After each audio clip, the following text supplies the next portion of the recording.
dáli vidím vojáky, co vedou ženu, která je čarodějnice dle lidu. K zemi padá, prosí o spravedlnost. Po zemi táhnout ke mně, protože mistr kat jsem já. Z mé mučírny se linou zvuky, křik a bolest jsou slyšet. Na rozkaz soudu a krále je jasný rozsudek pro ní. Krev jí stéká po těle, pod náporem bolesti přiznala se.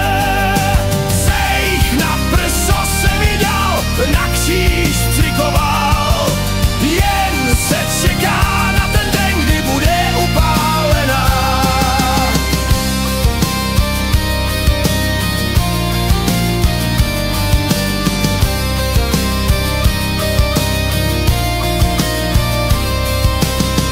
Vy se mě vyhýbáte, jsem pro vás nečistý. Nenávidíte mě,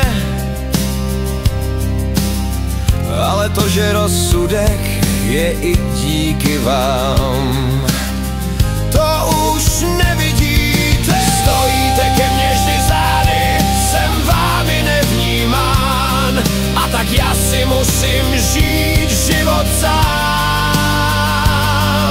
A nakonec ten poslední zemřu na posteli stejně jako vy ostatní.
Alat N.